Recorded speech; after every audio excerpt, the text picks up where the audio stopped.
Code of conduct. Heavy is the head that wears the crown. I put in extra work that just can't be found. I took the sword out the stone, wasn't a thing. Look me in my eyes cause I'm a king. Look me in my eyes cause I'm a king. God made me punch in accurate numbers. My castle won't crumble.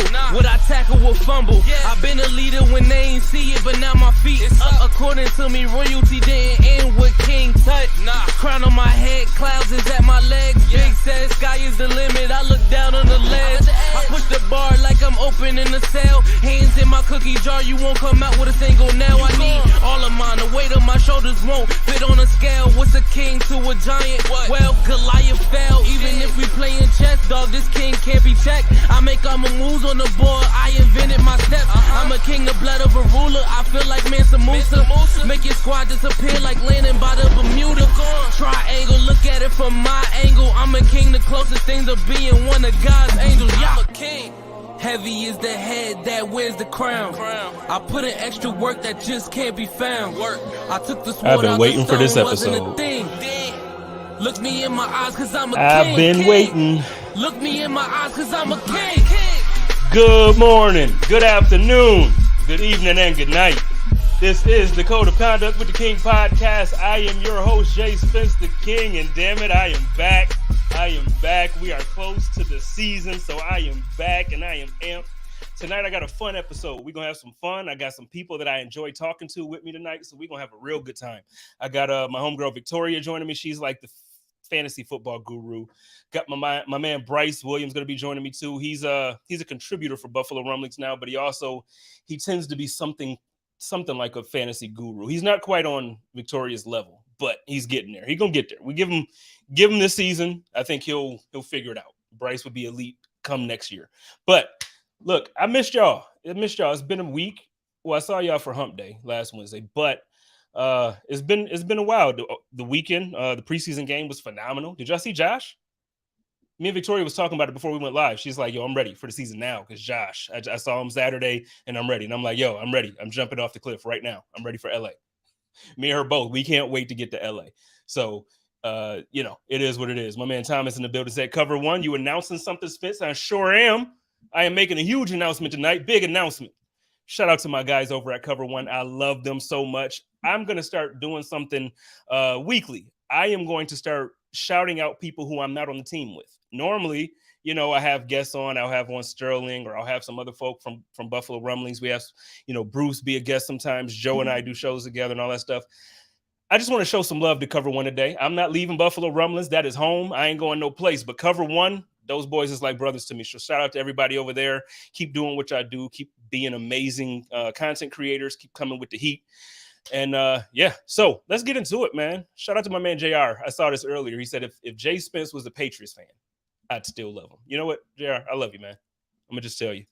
It was a couple years ago I was a Patriots fan because Cam Newton was there. I know. Don't hate me. So before I get into my guest, before I bring my guest on real quick, I'm going to do this real quick. I just want to talk a little bit about Saturday's game, and I'll get their opinions on it too when I bring them in. Just a couple quick pointers. The first thing I wanted to talk about is I actually made a post about it, and we discussed it a bit on the socials, but I do want to talk about it a little bit.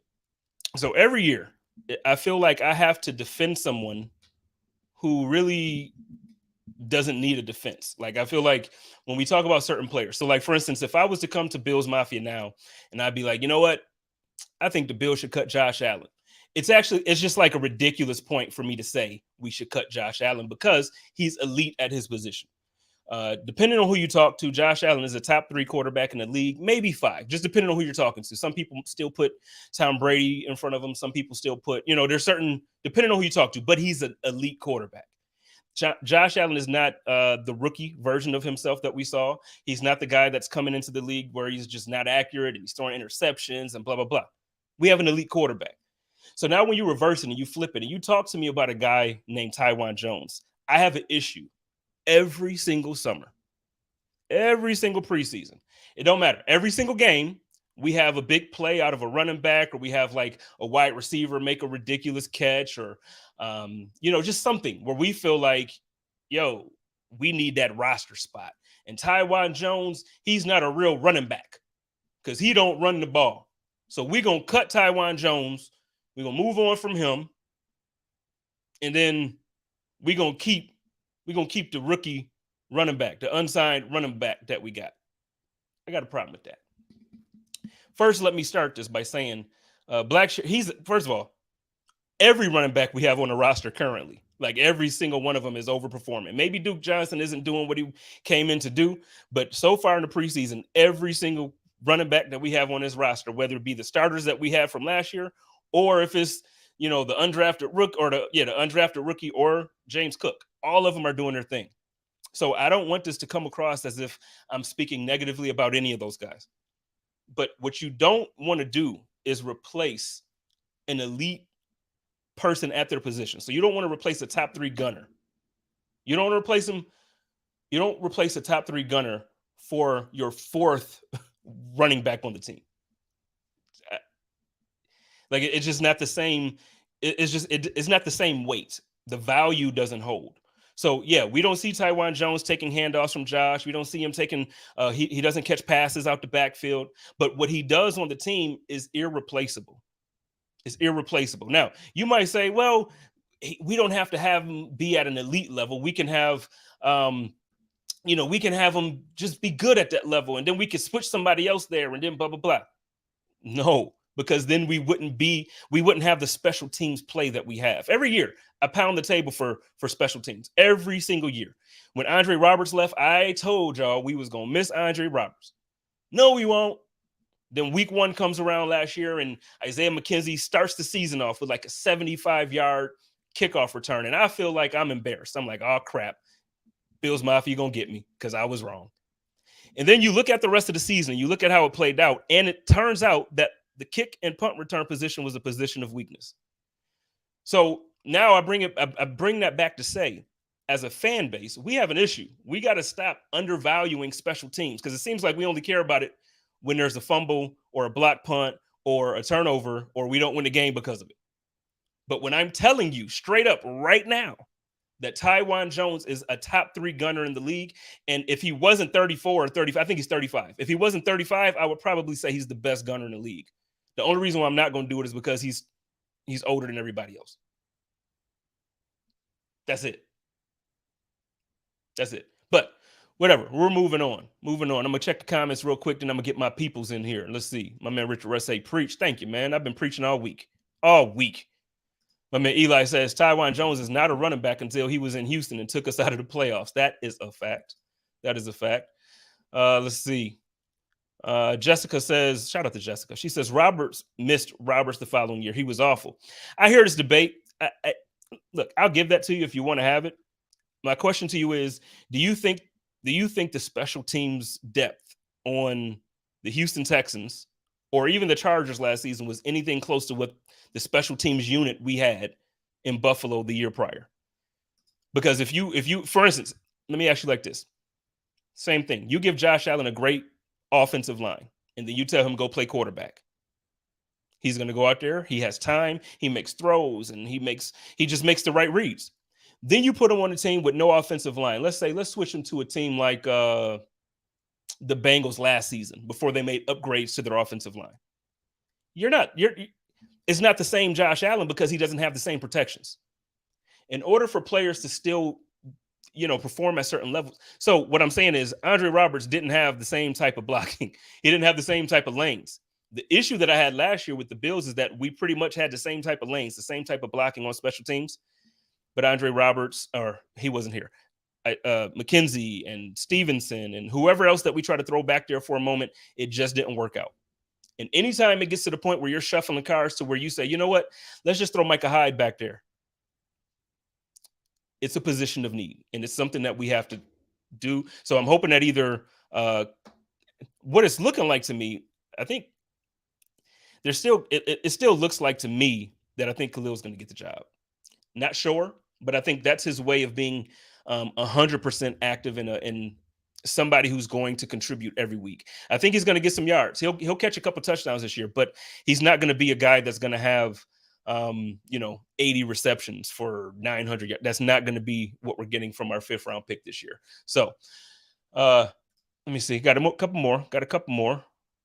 Not sure I like that example. Which example did we not like? I'm sorry, Sarah. Let's see. You know what? Keep going in the comments. We're going to get back to the comments. I'm going to bring my peoples in real quick. So let's get it on. Let's go. Okay, here's the deal.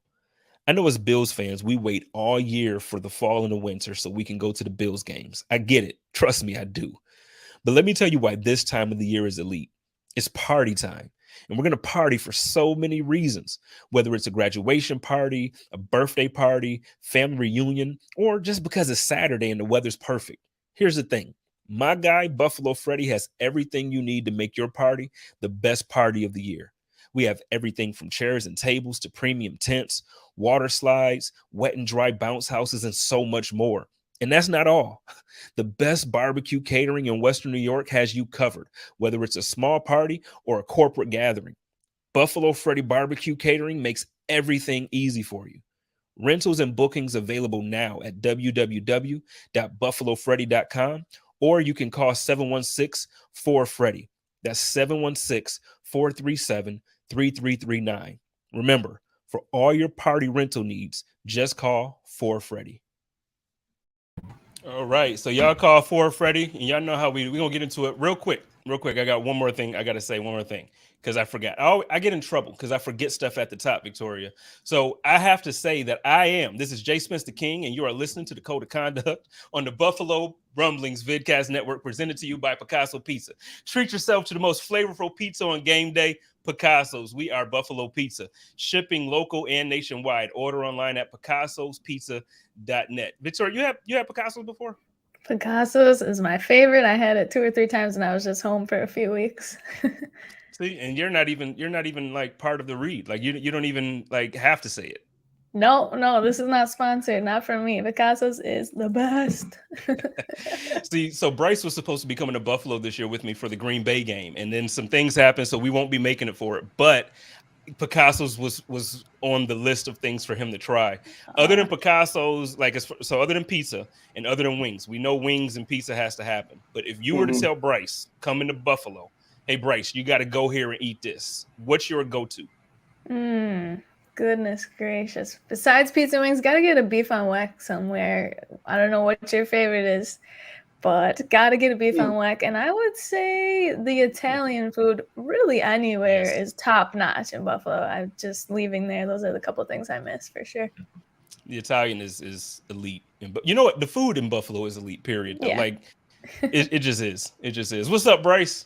Not much. Like I said, I had to kind of run up, get things situated. So I was a couple minute delay on that. So thanks for the setup on that. Honestly, I know, like I said, I'm kind of looking forward to whenever I do end up making up that way. I'm not going to lie. Like I said, I've been having eyes like up there after all. Wings are kind of a favorite of mine. So a chance to go to the Mecca to be able to experience it would be where it needs to be. So no, it was one end up making it happen. But actually, on a side note, for Picasso's, actually, since I did see the shipping stuff, actually, since not long ago, I found out they were a sponsor. I am trying the nationwide shipping right now.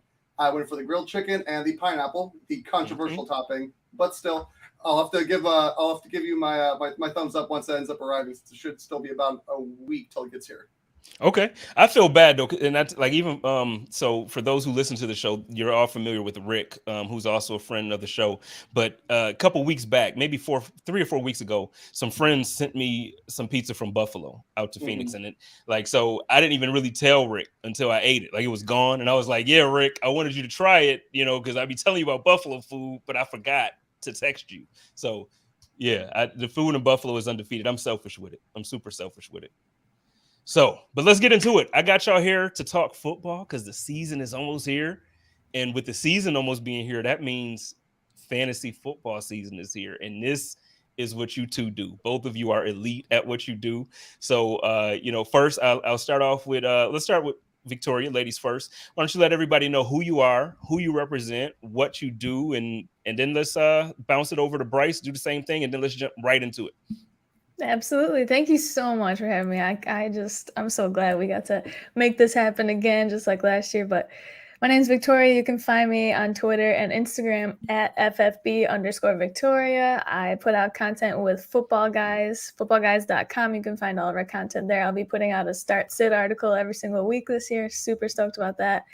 I'm a co-host on the Football Guys Mailbag Show with Dave Cluley and Troy King. That's every Wednesday, 7:30 Eastern. And we just partnered up with the Sleeper app, Fantasy Football Sleeper app. You can find our podcast if you just swipe right, click the podcast button. We'll be featured there all year. I'm so stoked about that. So thank you again for having me. I'm so excited to get into this. Let's get it. I'm excited to have you back. We always have fun when we talk, though. Bryce, what's up? Where you from, man? I know I already told them kind of where you're from because I was excited about that announcement. But why don't you tell them where you're from, what you do, and what you got coming up? No, of course. Let's see. Rumblings. I have started recently with being a contributor over there. I have a couple articles out right now, including this most recent one I did involving other players to draft if you are considering getting Bills. Also, I've been working with Face Off Sports Network to worry about a lot of the draft content that they end up having this past year. So, like, big on the rookies, but don't let rookie fever fool you. Like I said, those are kind of some of the major ones I have at the moment. I'm still in talk with Dynasty Owner also about trying to put out a couple pieces with them as well along the way because I've been working with our friend Jay over there for that. And you can find me on Twitter at Bryce NFL. At Twitter at Bryce NFL. Listen, y'all need to follow Bryce. I need to follow Victoria. They both have amazing content. They both will help you throughout the year. Victoria helped me win my fantasy league last year. Not the Dynasty League, but it was a different league that she helped me win. And I just took her waiver advice. So follow Victoria, follow Bryce. So if you're in Dynasty, let me tell you, if you're in any type of Dynasty setup, I'm in a league with Bryce that he was actually just referring to with our man Jay over from Dynasty Fantasy Football.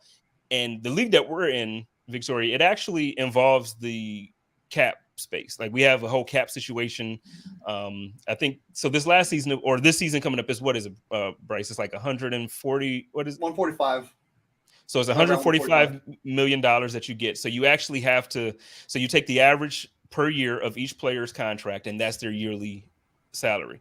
So coming back to me, I know we talked about this last year. We did. I actually tried to recruit you for it, and you was like, "Yeah, nah, I'm too cool for you, Spence."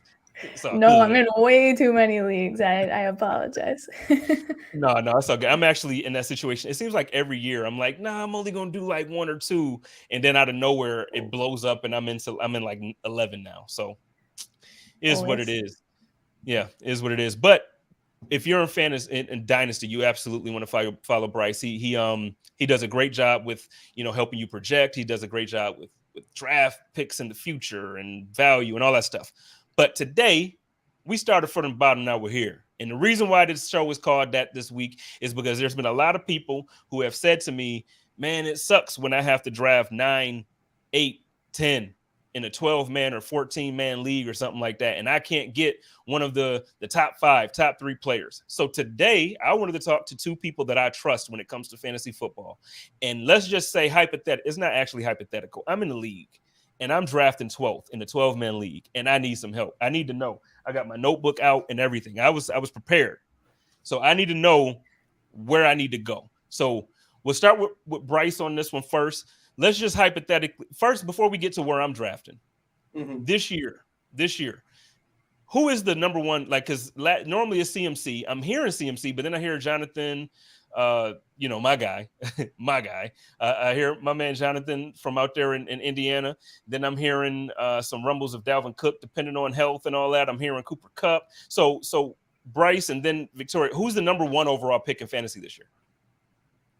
Honestly, it's got to be Jonathan Taylor, unless maybe Superflex. It really depends for those 2 ones. I'm pretty sure we all know who the man is if that's the case. With the Superflex, you're going with Josh? Absolutely.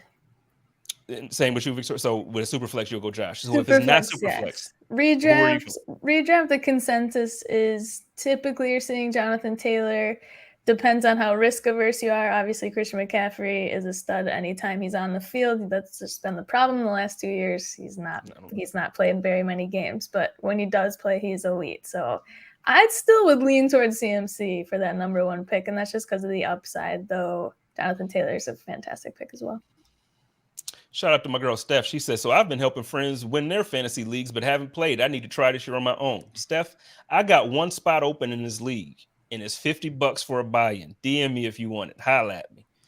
Get it, Steph. You got to play. Come on. You can't just be helping your friends win their trophies. Yeah, you got to win that money. Well, if you get in this league, you're not gonna win this money.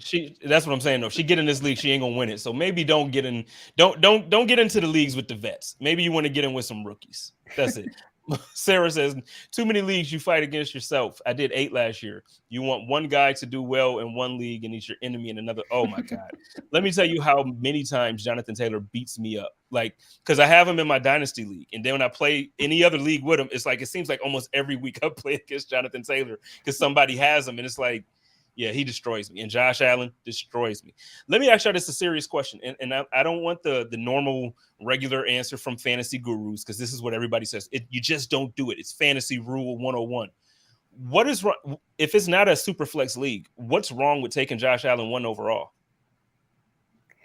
Limits your upside, I would say. I think that you can wait and take. Personally, I don't know. Bills fans might jumped on my throat here. I wouldn't be taking Josh within those first 4 rounds. Somebody will take him because if you're in a home league, you're from Buffalo, someone's going to want Josh on your team. I take him because it's fun to have him there, but you kind of limit your upside in terms of you can get really, really high caliber players in that spot where you may have selected Josh, and then you're missing out down the line on that kind of more elite talent. So I tend to not draft a quarterback in redraft until the 6th round at the earliest, usually 5th or 6th. What about you, Bryce? The big thing I know is when it comes to that is that the drop off. All right, the difference between like the first couple quarterbacks, especially because like, for example, Victoria, you say you're not going to draft till the 6th round of quarterback. You're at like quarterback 10 at that point, in a draft, or maybe a slightly later at worst. So at running back though, you're by the 3rd round, you start hitting that running back dead zone where suddenly you're going, cool, Bryce Hall is going to carry my team to the championship this year and not Jonathan Taylor or Christian McCaffrey or Dalvin Cook or Austin Eckler. And suddenly you're going, I've made a huge mistake.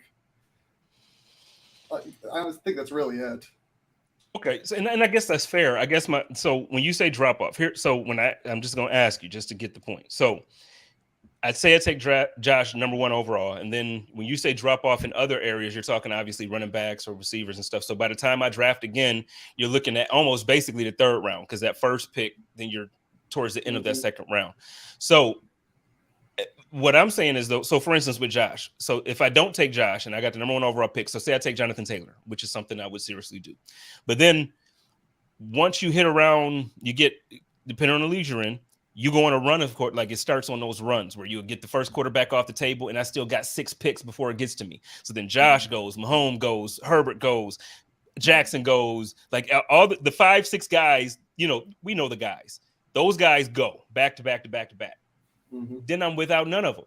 And I feel like Josh, not because I'm a homer this year, so like not because we're in a Bills heavily skewed room right now, not because the pod is about Buffalo Bills, but I really think Josh Allen is he's fantasy 1.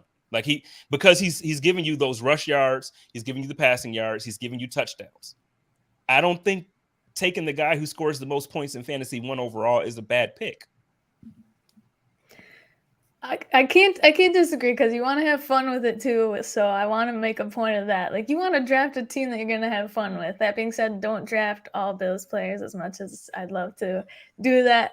Definitely. Oh, that's a great comment. Rule number 1: never draft a player from the Patriots. Yeah, honestly, I agree, Bryce. Especially this year, it's looking ugly, and there's a lot of hype though around like Ramondre Stevenson right now, which is really interesting. I think we all, as fantasy analysts, just like to like grab onto something and run with it and hope it pans out. That one to me is very interesting because I thought he was behind Damian Harris. Now we've seen preseason and people are saying Ramondre's a great pick. Ramondre's starting to go before Damian Harris and drafts. I'm staying away from that Patriots backfield altogether. We've seen it year in and year out that there's no running back 1. Damian Harris was great last year. That's because he hopped into the end zone 15 times. So he was fantastic. We were talking about quarterback, though. I just went on a tangent. Apologies there. No, you're good. Because, I mean, it still makes sense. No, I mean, it was the comment I threw up there about the Patriots. So, it's cool. It makes sense. For quarterback, though, you – oh, no, go ahead, Bryce. Yeah. No. Okay. Go ahead. Well, that's okay. Watch. For quarterback, you already named the fact that Josh can end up doing it with his legs, with his arm. At the same time, you are also other names you didn't even include from that list. You have Kyler Murray, all right, not mentioned. You have, let's see here, all right, another good one, Trey Lance. People are high for the fact of his rushing upside for that. And why it's key for someone like Josh and some of these quarterbacks who can run more in fantasy is a lot of times league format is 100 yards of rushing is the same as 300 yards passing, usually similar to that amount of points given. So there's a lot of guys like Jalen Hurts, for example. There's big questions of the Eagles. Will they keep him? But at the same time, fantasy-wise, he's like a lot guy that if he falls past like quarterback 7, then you're already kind of doing a little dance if you can still grab him at that point. So I think that's why we have to look at it as more of the fantasy points they produce rather than the perception. I mean, Kirk Cousins, I think, is buns, but at the same time, if I'm trying to punt a quarterback for a little bit, I will take that and be all right with it just fine. Yeah, no, absolutely. That's a great point. Like, for instance, I just dropped in our dynasty league, I just dropped Deshaun Watson jerk for Kirk Cousins, who you're speaking about. So I get it. Like, I think Kirk Cousins, he's one of those safe picks. Like, okay, I know he's not gonna be the leading quarterback, but he's not gonna be the worst, and he's not even gonna be like, he's gonna be a really good option. So I had no problem doing that. But I guess when I look at it, it's just like, when you talk about drop off, I think Josh is like, and not just Josh. I mean, like I said, there was a group of guys that I named there. And to your point, Kyler Murray, I think I can throw in that group with them. But I don't think that realistically, we can really compare too many guys fantasy wise, not in real life, but fantasy wise. I don't think we can compare too many guys to Josh Allen. Just like Jonathan Taylor. I look at Josh Allen fantasy wise the same way I look at Jonathan Taylor as a running back. Is that fair? Absolutely. Yeah. Oh, of course. Elite talent. Of course. And the offense revolves around him, basically. So yeah. So all right, well, let's get into drafting at 12. So I'm drafting at 12, and I have no clue what to do. It's a regular format, so it's not a super flex. It's basically, one quarterback, 2 receivers, tight end, running back, flex, and a defense. Where are you going if it's 12? How are we starting off? Depending on how that goes. All right. Well, let's see. For me, first off, I'm going to end up having to see what our board looks like. For example, if I'm looking at people I have listed around like that 9 through 13 range, roughly between Jamar Chase. Let's see. I have Diggs, Barkley. Saquon Barkley actually might be a huge one to be able to kind of grab at that one if running backs kind of get drained through early on. Like I said, he's going to have a huge bounce back year. And if last season didn't exist, he would easily still be a guy who's going in the top 5 of every draft. And then for the second spot, I always want to try and make sure I don't double down on running back, only because what happens with every league that when you end up having, you're at the end of it, it's almost like everyone's checking off a box in a draft. Everyone's going running back. And then everyone's going back there and going quarterback, receiver, throughout and throughout. I try and figure out who's not going to be there or where that run that's going to be coming up next is going to be. So that way I don't go, oh, cool, I guess I have to take the tight end 8 now because the tight ends 1 through 7 all went and no one wants tight end 8. I don't know who that is. I can look at it, but you probably don't want tight end 8. You probably want tight ends 1 through maybe 5, 6. So you want to try and make sure you avoid any drop-offs in case those runs do happen. So like for me in that type of a situation, maybe I end up going receiver, but there's depth at that. But really, if Travis Kelce or Mark Andrews is still there, I can't not take them at those opportunities. Okay, real quick, just to pause for a question. I think this is a good one. Just from a fan, and for you, Bryce, I know you're a Packers fan at heart, so I'm going to ask you this from a Packers standpoint as well. Why wouldn't you do all Bills players? Why wouldn't you draft Allen, Diggs, Davis, Knox if they're available? I don't get it. Now, first, let me tell you why, and then I'll ask Bryce, and then I'll ask Victoria. I wouldn't, because when I watch the Buffalo Bills on Sunday, I like to watch them stress-free. And when I'm watching them and I have expectations from them also for fantasy, then it's just not the same. I want to be completely free. I want to be like I just want to watch the Bills and just like be happy that Josh is a beast. So if I'm not drafting Josh this year unless I get the number 1. Sorry, Victoria. If I get a number 1 overall pick, I'm taking Josh. But other than that, like I don't want any Bills players. I don't care if it's Diggs. I just traded away, Bryce will tell you, I just traded away Isaiah McKenzie for like nothing. Not because he's buns, but because I just don't like. I already have expectations out of him. I don't want to be like. I just can't. What about you, Victoria? For your Bills fan first. So, do you draft Bills players?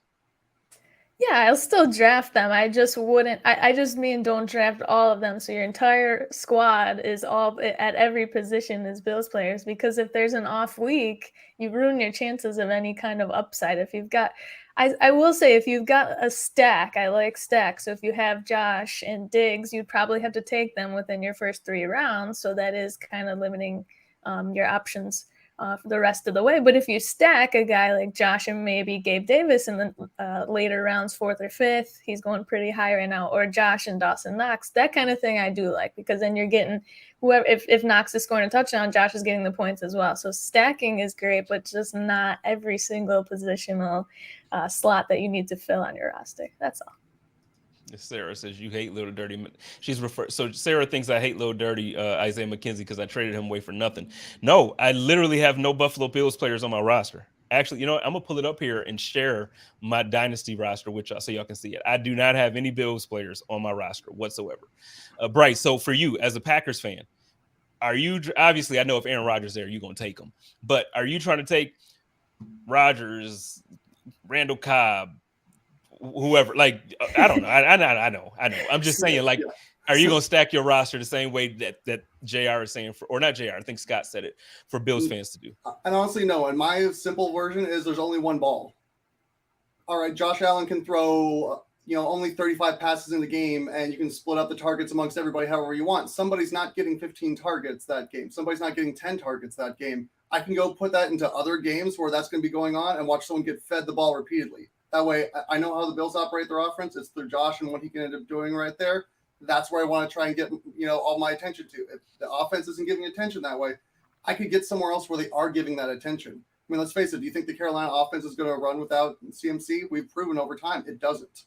So you want to try and find those players who are those linchpins on those teams so you can get the most opportunity, because opportunity is key on these things in order to do well. And with, for example, just getting one team, you miss out on opportunity, as well as you'll end up having those matchups that will end up being a problem. I mean, let's face it. I don't want to end up having a Bills running back if it's the week they play the Packers. All right, that run defense looks pretty solid this year. You know what? Hey, maybe I don't want it this year, but hey, look who's playing the Jets. So I mean, that's the direction I probably want to end up having somebody from that. All right, so that's, I think, for me, why even as much as I end up loving my team. I mean, you saw last year, I traded away in our dynasty. I traded away Aaron Rodgers and Devontae Adams for a song. I had no problem getting rid of them. But if you end up doing too much in one direction for that, you really kind of live or die by only that. And you still, even if you do that, you leave so much meat on the bone of where else you could have gone. You were your the way you built your roster, to me at first, I didn't quite get it. I was like, this dude is tanking and I don't get it, because like it's too early. There's no need to tank. But then you rebuilt your roster this year basically through the draft. Can you kind of talk about that a little bit? And I'll pull your roster up. I'm trying to pull up Dynasty Owner right now on the other tab, and we'll talk about that a little bit. Sure. Like I said, I know when we went to our draft, I had a small error. So my first and second round picks were auto picked. I didn't get to choose them. And in Dynasty, that's probably enough to have me lose even more hair than I've already lost. But still, because I wanted to be able to go with the young studs, getting guys like your Kyle Pitts, getting your Trey Lances, getting the guys who I knew were going to still hold value slightly later on. Then after that, there was a tank job early on. At the fresh start of a new Dynasty league, everyone's trying to play for this year. Everyone thinks they've got it this year. And you have people who are dealing with various situations where you're going, all right, your starting quarterback is Cam Newton, but you're all in, and I can have your 2022 and 2023 first. Let me make something happen here. And now my roster, like I said, as you see, I've kind of switched from the tank job now at this point to where now I have Patrick Mahomes, Trey Lance. Like I said, I got Breece Hall, A.J. Dillon. I picked up Cortland Sutton off free agency. I still got Kyle Pitts over here, and I'm sitting around here with, what you got? No, I was saying keep going. I'm gonna pull your team up. All right, and I have 10 2023 first right now in that league, because again, wheeling and dealing on that. Not to mention, I still end up getting Jameson Williams, Christian Watson, Romeo Doubs, Breece Hall, Alec Pierce, David Bell. I really just kind of studied where the strong points of the upcoming next draft was, which was wide receiver, and tried to go really heavy on that. And then, for example, already the next year coming up is going to be running backs, and quarterbacks are going to be more spotlighted through that year. And so my roster's built a little bit more to be all in contending with second-year receivers, third-year tight ends, third-year quarterbacks like Trey Lance, where we'll find out what can he necessarily do at that point. So, it's one of those it take a step back while everyone's taking a step forward, find out who falls on their face, and then I have a clear path. That's kind of at least most mentality. It took me 48 trades over the course of that first year, but yeah, that's where I am now. you was willing and dealing the first. You was going. Oh no, I mean, trust me. I literally picked up Mike White, and I turned Mike White into a first-round pick in 7 days. That was probably still my favorite thing. How did you do that? Oh no, here I traded Mike White as soon as he became the starter for a 2022 third. Totally got that deal. Then Adrian Peterson got picked up by the Titans, so I grabbed Adrian Peterson. I paired him with that third, got a second. And then what happened? Would you believe it? Philip Walker's now the starter in Carolina. Oh no, I've only had this second with this team that's totally contending for their first. And so I got the 106 basically for Mike White, and it took me less than 7 days to get there. Oh my gosh. I was kind of crazy. Yeah, Bryce, I was trying to pull up his trade history, but I don't think that Good luck. it has free agent history, but it doesn't have the trade history for him. So not yet. Yeah, they're adding that next year, I believe. It's something that they're still polishing for that. Yeah. But they'll come up. But the league, this league is fun. So actually, if you're not all in any fantasy league and you're looking for a dynasty league, go to dynastyowner.com. They're really good. It's a really good platform. They still have some upgrades and things to make. Their app is a little slow during the draft at times, like it'll kick you out. They made some adjustments this year and it got a little bit better. But if you can do it, I would absolutely say go for it. But real quick, I did want to show Victoria my roster because I don't have any Bills players because people was thinking that I just hate Isaiah McKenzie. That's not the truth. I don't want Bills players. So here are my quarterbacks. So starting, I have, let me do it this way. I'll show you my lineup. So starters, Russell Wilson, Derrick Henry, Jonathan Taylor, my man Renfro, Jerry Jeudy, Albert, I can never say his last name, so I'm not going to try. My man Najee Harris and Younghoe Koo. So I just, I feel like I have a pretty solid roster. I could use a better wide receiver. I've been trying to get another number one wide receiver in there, but it's just tough. I traded away all my draft picks, which is okay. Like I got Derrick Henry, Jonathan Taylor, and Najee Harris on the same team. And if J.K. Dobbins didn't have that injury last year, I would have had 4 studs like at running back. I'm good. I don't like Bills players being on my team because I hate having to root for them in a different way than just go out and win the game. I don't, because the thing is, to me too, I don't want to get mad. If say we go out and win the game and we score 12 points, it's 12-9, and Josh throws 160 yards, he doesn't run any, doesn't have a touchdown, and that game Zach Moss scores the only touchdown, and that's it. We missed the field goal and then kicked 2 field goals. It sucks. I'm happy we won. I don't want to care about fantasy when it comes to the Buffalo Bills. That's my point. Okay, Victoria, I'm sorry for giving that whole speech there. No, it's fine. I love it. We've all got our things. I think that I originally started playing fantasy because the Bills were bad and I wanted to stop crying about that. And I thought, okay, well, if I watch all the other teams and all the other games going on, I won't feel as down and sad as when I watch the Bills. And this was obviously years ago. So, but now I'm in too many leagues where, like, I'm not going to care if Diggs doesn't win me my matchup, because if we won the game, that's all I care. And, I win some, I lose some leagues, and that it is what it is. I feel like there's a fine line. Be in enough leagues where you're not going to care. Sure, Jonathan Taylor, like you said, is going to beat up on you in one, but you got him in another, and it is what it is. Hopefully you still win them all. What's this question? I'm asking in terms of the entire league if you have sleepers or under-the-radar guys to keep an eye on in drafts. Yes, absolutely. Absolutely. Goodness gracious. I mean, I was just looking through some of the underdog drafts I've done recently, and I don't know how much you pay attention to Miami beat or anything like that. I think that backfield seems a little ambiguous, but that's typically where you get a little bit more value because people don't know who's going to be the running back one. Chase Edmonds is the drumbeat's getting a little louder for Chase Edmonds, and you can get him in those later rounds as a sleeper there. Late sleepers, though, I don't know. My guy for the last couple of years has been Antonio Gibson, but I don't know if you've been hearing about preseason or on Twitter at all, fantasy Twitter, but he's the butt of every joke because he's, he fumbled the ball. Ron Rivera put him in the doghouse. He plays for the Commanders. And Brian Robinson was drafted this year as a rookie, and they're saying Brian Robinson's blowing up. He's going to be the starter. We don't really know. I don't really believe that. I still believe in Gibson. I don't think he'll have the same role. Brian Robinson's a nice sleeper. if any injuries are happening there. I also think your boy Bryce Allen Lazard is going much too late in drafts for the Packers. He's likely going to be wide receiver 1, and I just think his ADP is still pretty low for what I don't expect Devontae Adams numbers from him, but I still think he's a great value where he's going right now. I don't necessarily know these guys are sleepers, but guys I'm thinking about in those middle rounds to late rounds. Cole Kmet, love Cole Kmet this year for tight end sleeper. He's going past the top 10, I think. I'll think of some more, but Bryce, you should give it a go here. Okay, let me see here.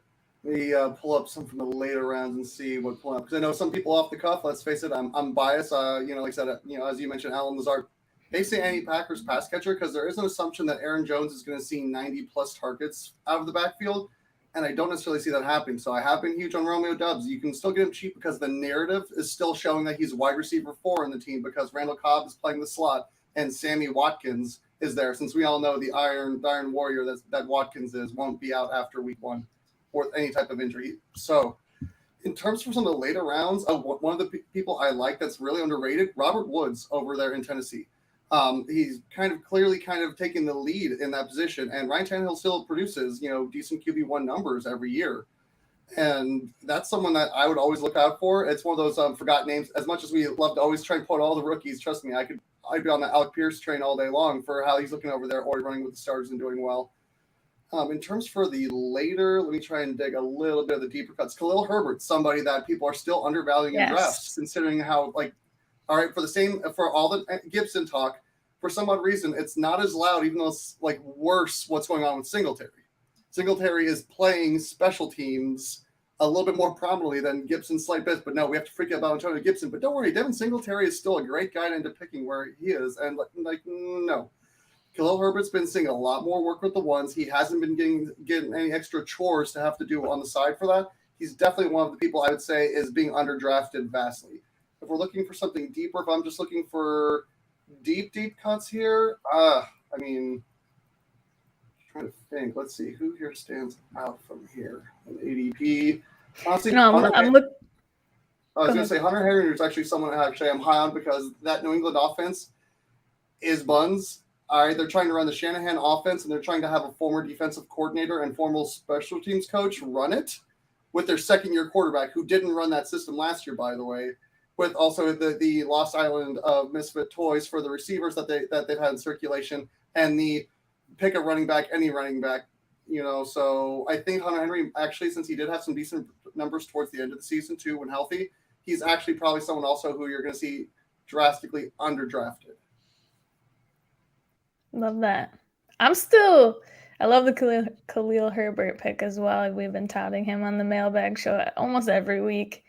I know you said don't get rookie fever, but Jalen Tolbert out of Dallas. I mean, they really are struggling with pass catchers, a guy you can take in the last round that might be able to contribute right away as a flex play.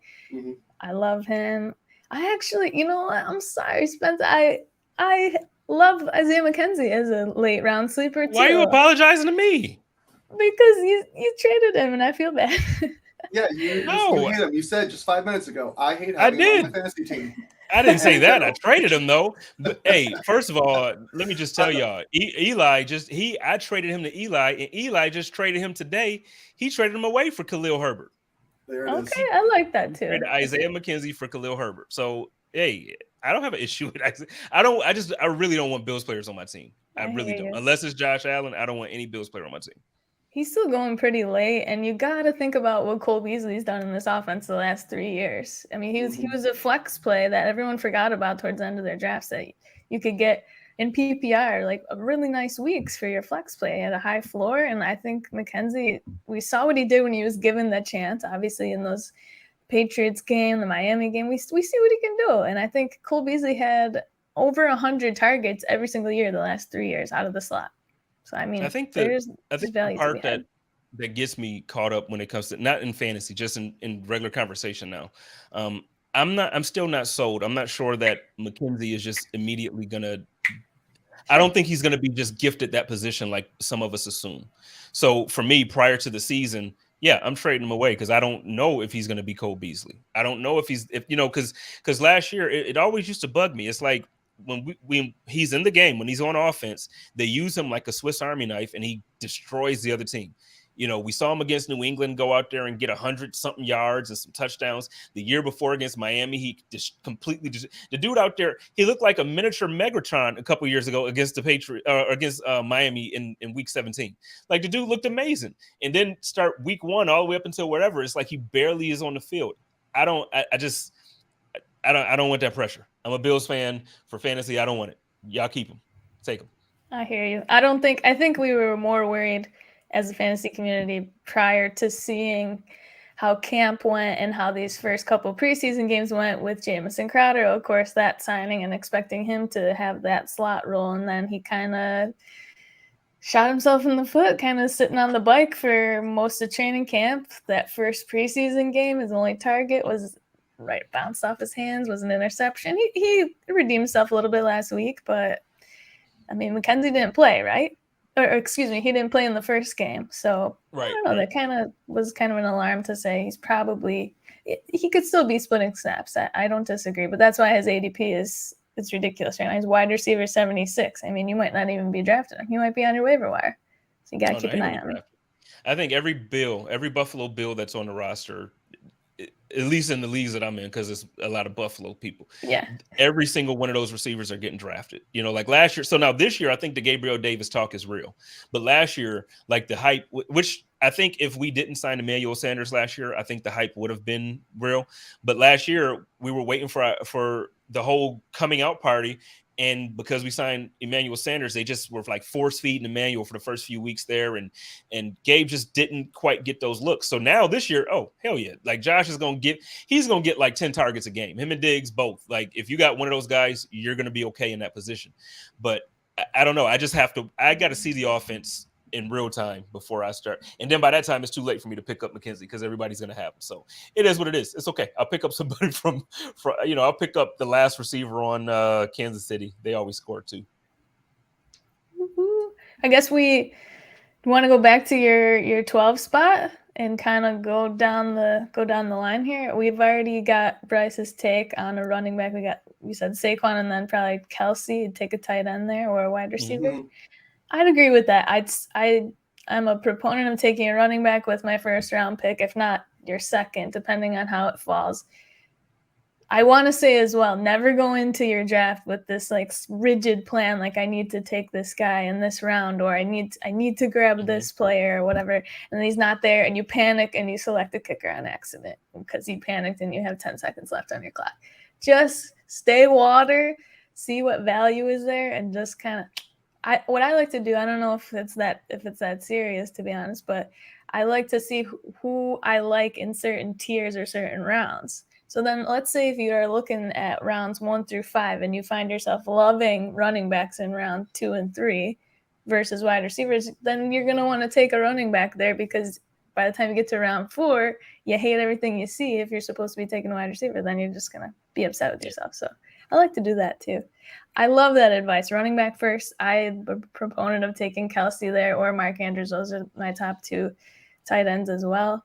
I think I go running back because the drop-off after the first 10 to 12 this year, to me, is significant. You could have a guy like Dalvin Cook or Najee or Derrick Henry or Joe Mixon from the first round or 2, or you can wait and then you're kind of getting a drop-off of Zeke Elliott. I think Zeke is great, still a great pick. I think their O-line's going to regress a little bit there, and you've got James Conner, you've got Breece Hall, as Bryce mentioned before, Cam Akers. These are kind of more middling guys to me. They're not elite talent. So I feel like there's more wide receiver value later than running back value later. As Bryce mentioned, the running back dead zone, that's kind of the spot where we're not really sure about these guys, or they might take a little while to come into their own. So that's kind of why we deem it that running back dead zone.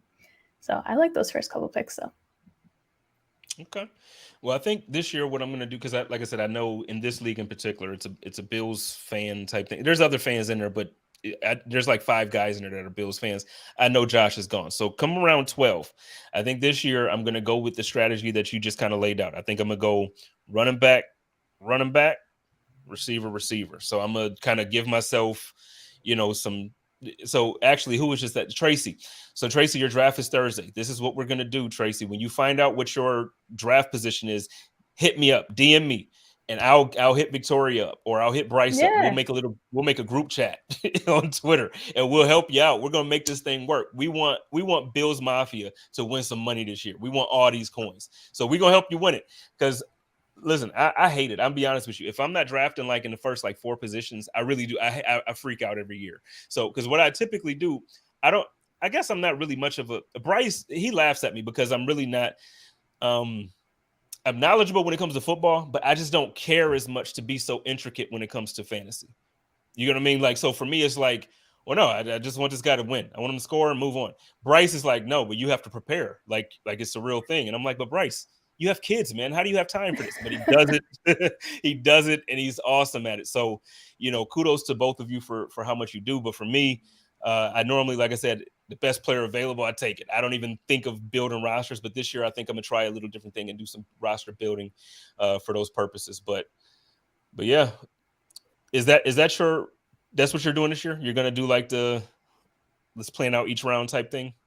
I think I've done enough best ball drafts on Underdog where I'm kind of seeing where people are falling, and things will change in the next couple of weeks. But we've only got a couple more weeks to have our redraft league draft, so I kind of am already a little comfortable. If you haven't researched or anything, go on your ESPN. If you've got the league on ESPN, on Yahoo, on Sleeper, go on there and just do one mock draft will help get those jitters out for you, and pretend you're drafting from, like you said you hate drafting from the middle, right? What if you get a middle pick and you didn't do a mock draft and you're like, oh my gosh, I'm panicking. I don't know who I'm going to pick there. Try one draft where you select the slot at 6, 7, or 8 or something like that, your least favorite spot. This way you can kind of prepare and say, okay, by the time it's over, like, I kind of hate that team, or I kind of like it, and see who's falling in what mock draft. You don't have to do 10, 20 mock drafts to feel comfortable. One's good. One's good to get the jitters out. I planned for Friday. So Friday is my easy day at work. I don't want to say that too, like they might be listening. It's not easy, y'all. I'm working hard. But Friday's my easy day at work. So my plan was actually, honest to God, Friday, I was probably going to text Bryce and my man Rick, and I was going to say, hey, you guys want to jump on Yahoo and just literally, let's just jump through 50, literally all day. Let's just do them. So that was going to be my plan. And they didn't know that, but now they know. I love it. 2 things for me. One, I know for anyone who has home leagues, a big thing, look at last year's board. Half the time people are going to have similar patterns for values, and you're going to see where those trends run on the board. Every year, I always end up with a top 3 tight end and the number 1 defense, and I always end up managing to avoid the running back dead zone. So if you look at some of those things, it can kind of help you out, because you can kind of see, oh, hey, last year, here's where those people went. This year, if we do the ranks similar, it's just a little thing I do to help. And then the other thing is, when it comes to the just for draft prep, like I said, I never do mocks with anyone who I'm going to be in the league with, because I'm that crazy person who watches who you pick. That's the reason why I have Kyle Pitts in Dynasty and you don't. It's because I watched you every time. I'm going to give him in round 4. Watch this. Pick. Me at 310. Bet. Yep. You grab him in 3. Yeah, and you know what? And because you said that, that's the reason why. There's a couple guys that I'm in leagues with now that's actually in the chat that, hey, you want to do a mock draft? I refuse to do mock drafts with. Nah. You and Rick, I'll do them with, even though I know we're in leagues together. It's a little different. I don't know why I trust you differently. We have conversations all day anyway about stuff. But some of these guys really be trying to, they be trying me, and I don't like it. So before we get on out of here, Victoria, what made you, let's away from fantasy for a second. Let's talk football. What made you excited this past Saturday when you watched Josh Allen do what he did, and then you watched the rest of the team do what they did? Oh my gosh. That, am I allowed to swear on this? Go ahead. This is really swearing, but I tweeted out the video of Josh's pass to Gabe Davis in the end zone, and I said, Josh Allen piss missile to Gabe Davis. Absolute strike. I'm just watching. He's scrambling. He's doing his thing that he's been doing. Oh, and that just set me on fire. And then, not to mention, obviously, like you said, that was it. Thank goodness we were like, all right, get him out now. We saw he doesn't need preseason, right? But then you see James Cook doing his thing. That was really exciting to watch. I'm not as high on James Cook for fantasy, just because that backfield, they might be rotating everybody out, just like we've been seeing. We saw Moss, he got in the end zone twice last week, right? I mean, you never know. We thought he was kind of dead and gone, maybe a practice squad guy. I personally wasn't sure what his fate would be this season. Clearly, they're going to be using a lot of the rotation. But James Cook caught. I saw he's a little frustrated catching that pass. Probably landed on the 1 or 2 yard line close to the end zone, and then they took him out. Yeah, he put Moss in, and then I'm thinking that stinks for him. But also, are they going to be doing that during the season just because Moss is that bruising guy and Cook is maybe 200 pounds? Ooh, I don't know. I hope they let the Rook get in. But just, I mean, Shakir too. He's continuing to impress. I agree with you though. I don't think he's going to be catching, like you said, what'd you say, 80 balls for 900 yards? Yeah. But he's going to contribute. I'm really excited for that pick. I can't freaking wait. I think our entire rookie class, I'm impressed. Yeah. I don't think it's a perfect draft class, but I think it's a pretty darn it's a really good draft class by Brandon Beane and his staff. And I'm really excited about the offense and defense. I'm super excited about the defensive line. Yes. Super excited about the defensive line. We haven't even seen Von Miller, but we look without Von Miller, like I would still be confident going into the season. So then you add Von Miller on top of it, and it's like, oh damn, we like that. We like that. So Bryce, for you, like I said, you're a Packers fan. I know you are a contributor for Buffalo Rumblings now. You write for Rumblings. You do you help me with a lot of content as well. You do a lot of the memes that guys see a lot of times on Twitter. Bryce is the author of some of those. What about you? What are you excited about Green Bay? Because my question for you, I know Aaron Rodgers is Aaron Rodgers. It don't seem like he trusts too many people. And now his safety blanket, which is not because he's Aaron Rodgers, but his guy that he trusted is gone. So are we going to see him trust his entire receiver unit, or are we going to see him like force feed Cobb and Allen, Lazard? Like, what are we going to see out of him? I mean, honestly, looking at it, if you hear some of the reviews of what he ends up going with, it's going to be whoever has the best grasp of the offense moving forward is going to be, because he expects people to be there for his assignments. One of the reasons he has such a high efficiency rating with his passing is because he knows where everyone's supposed to be. If it's not there, he gets rid of the ball. That's why he always has so many touchdowns, so few interceptions. I've seen a lot of promise from a lot of the younger players on the team, primarily Dobbs, especially because of everything that he's done. But I think ultimately we are going to see a lot of Lazard, and we actually are probably going to see a return of Robert Tonyan into this offense because the fact that there is trust there, all right? And heck, you can still get him cheap. People forgot he was injured last year. They think he just fell off the face of the planet. He's a good cheap kid. But for the record, I did end up catching the Buffalo game because I'm a man trying to make $1 here. So I ended up watching through this game here, and honestly, I liked a lot what came out of there. The offense was clean. It was smooth. Everything that Dorsey's been kind of running, you can tell there's a little bit different kind of setup for it, but at the same time, you can tell the base of what they're still trying to go with is still the same. There's just a slightly different style. And then also, let's not forget who I've been telling you about since like February, Punt God. All right. The fact that he's managing to hit those boomers. All right. Because everyone's like, it's not a big deal. It is when you play a team like, for example, say Green Bay, when they have a defense, or any team that actually has a defense. Because that means you actually have to turn the field over instead of giving them the ball at the 40-yard line because it was a mediocre punt with a half return. This, you have the guy running backwards 10 yards. It still goes over his head, and they get the ball back at the 20-yard line. Honestly, I'd rather put Patrick Mahomes at the 20-yard line every day than give it to him at the 40. You know what I mean? Like I don't have nothing to say because you know how I am about special teams. Exactly. You know how I feel about special teams. Like every single year, I'm talking about the punter, the kicker, the holder, the long snap. We don't have to complain about the long snapper because Reed is pretty good. We got that dude in Buffalo as far as the long snapper. But every year I'm talking about punt return, kick, everything because it's important. It's important. And now we got the punt guy, and what he did 2 weeks ago, he didn't even get to do it this past Saturday. But what he did 2 weeks ago, I sleep so well at night, man. It's just like can you imagine? Like, so for instance, the game last year, we lost a game week 1 against the Pittsburgh Steelers. We had a blocked punt. We had a blocked punt. There were other reasons why we didn't win that game. But from the 1-yard line, I feel like a lot of times punters feel like they have to rush and they don't really have the leg as it is anyway to try to get out. I think when you have a guy like Punt God and say you're in that same situation, the confidence level is so different. And I think somebody like him, he got to punt out the end zone. He's like, all right, I'm gonna put it in the end zone. How about that? Go back and get it. And as a Bills fan, Man, I'm gonna just tell you, I'm ready, man. I don't think I've been more ready for a season. I don't think I've been ready for anything like this. Like I've been counting down the days to LA. Like I cannot wait for LA. I can't wait for the tailgate. I can't wait for the parties. I can't wait for the liquor. I can't wait for the pizza. I can't wait, but I can't wait for kickoff. Let's do this. The Buffalo Bills is about to do this thing. Ladies and gentlemen, you've been listening to the Code of Conduct, and I've been joined by my homegirl, Victoria, and my homeboy, Bryce. Victoria, why don't you let everybody know where they can find you and find your content? You can find me at FFB_Victoria. Footballguys.com is where my content is at. You can find me on Twitter and Instagram there. Start-sit articles every single week. DM me if you got start-sit questions. I'll answer you there. And you can find me on the Football Guys Mailbag Show every single Wednesday, 7:30 Eastern on the Football Guys YouTube page. Thank you so much for having me. This was so much fun. Yeah, anytime. I can't wait to get on Chop Up too. Chop Up, we really talk a little bit more, but it's gonna be fun. This season gonna be fun, Victoria. It's gonna be so much fun. Super Bowl or bust. Let's go. I can't wait. Bryce, let everybody know where they can find you and find your work. You just dropped an article that was pretty dope. Yeah.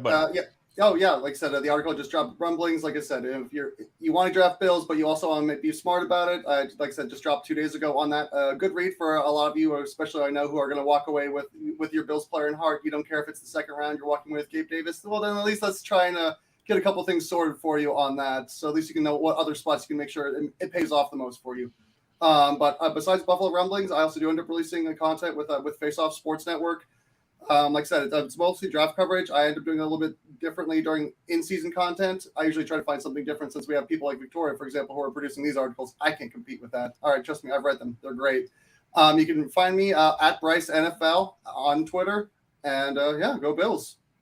Go Bills. Go Bills. So I'm going to get on out of here. Before I get on out of here, I do have real quick announcements. You already know what they are. Come and hang with us Friday, September 16th in Buffalo. It's the weekend of the home opener. We are going to be at the Heights Experience on Main Street from 8 p.m. to 12 a.m. We shutting it down is what I'm telling you.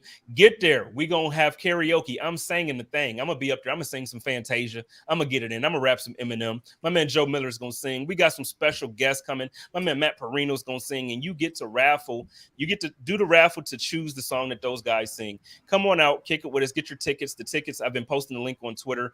Come to my Twitter, go to eventbrite.com, search for JSpenceTheKing or karaoke or the Heights, whatever, you'll find it.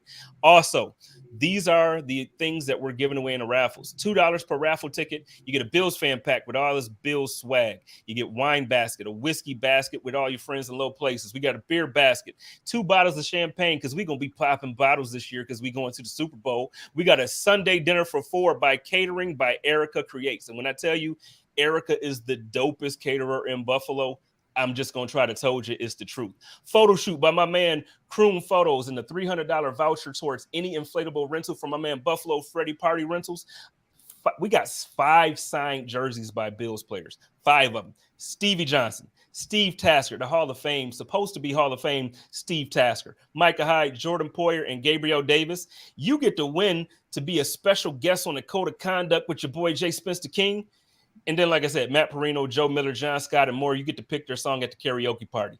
And then last but certainly not least, that next day, come out to Resurgence. We are having the Megapod and the beer release for the Buffalo Rumblings beer. Joe Miller, JSpenceTheKing. It's going down. Sterl's going to be there.